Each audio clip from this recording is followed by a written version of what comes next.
News 18 বাতৰিৰ পিছতে হস্তম হৈ পৰিছে বন বিভাগ। কুদৰাতপুৰ কালাপানী আদিংগিৰিৰ পিছত এবাৰ গড়চুক থানাৰ সমীপত থকা কটাবাৰী পাহাৰত আনিলে উচ্ছেদৰ জাননী। কটাবাৰী পাহাৰত একাংশ সন্দেহজনক লোকে সাজিছিল ঘৰ। অবৈধভাৱে বসতি স্থাপন কৰা লোকক এসপ্তাহৰ ভিতৰত স্থান ত্যাগ কৰাৰ জাননী দিলে ফটাকিল খণ্ড বন বিভাগৰ কাৰ্যালয়ৰ তৰফৰ পৰা। ফোনলাইনত আছে অধিক জানাবলৈ উৎপল হালৈ কটাবাৰীলৈ এবাৰ এই উচ্ছেদৰ জাননী জাৰি কৰা হৈছে। ৰশ্মিতা, নিউজ 18 অসম নৰ্থ ইষ্টত সবিস্তাৰে বাতৰি সম্প্ৰচাৰ হৈছিলে যে কিদৰে আদিংগিৰি পাহাৰত থকা সূৰ্য মন্দিৰ সূৰ্য নগৰৰ পিছত কুদ্ৰতপুৰ নাম কৰিছিলে। সেই বাতৰি সম্প্ৰচাৰ হোৱাৰ পিছতে বৰঘৰ লৰি গৈছিল আৰু বৰঘৰ লৰাৰ পিছতে প্ৰথম অৱস্থাত কুদ্ৰতপুৰত থকা সেই লোকসকলক জাননী দিছিলে যে উচ্ছেদৰ বাবে 7 দিনৰ সময়সীমা ধাৰি দিছিলে। যোৱা বৃহস্পতিবাৰে তেখেতসকলক জাননী দিছিলে আৰু এই বৃহস্পতিবাৰ 1 তাৰিখৰ পিছত সেইখন পাহাৰ উচ্ছেদ হ'ব।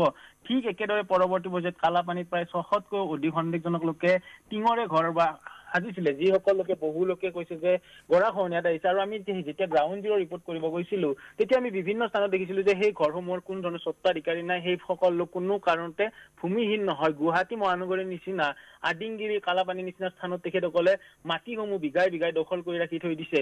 ঠিক একেদৰে এতিয়া এই দুখন পাহাৰৰ পিছত তৃতীয়খন পাহাৰ কটাবাৰী, যাক কোৱা হয় যে অপৰাধৰ ৰম্যভূমি হিচাপে পূৰ্বৰে পৰা বিবেচিত হৈ আহিছিলে বা হটস্পট হিচাপে বিবেচিত হৈ আহিছিলে। সেই পাহাৰখন আছে গড়চুক থানাৰ পৰা মাত্ৰ 800 মিটাৰ দূৰত। আৰু ঠিক একেদৰে কটাবাৰীৰ 1 নম্বৰ জামে মছজিদৰ কাষেৰে উঠি যাব লগা ৰাজপথ আজিৰ দিনটোৰ ভাগত আৰু যোৱাকালিৰ পৰা আৰম্ভ কৰিছে যে জাননী দিয়া প্ৰক্ৰিয়া। বিশেষকৈ এই পাহাৰখনটো কিন্তু যদি চোৱা যায় প্ৰায় 800তকৈ অধিক এনেধৰণৰ সন্দেহজনক লোকে টিঙৰে ঘৰ সাজি ইয়াতে নিগাজিকৈ থাকিব লৈছে। কোনে কেতিয়া আহিছে সেইসমূহ কাৰো ওচৰত তথ্য নাই।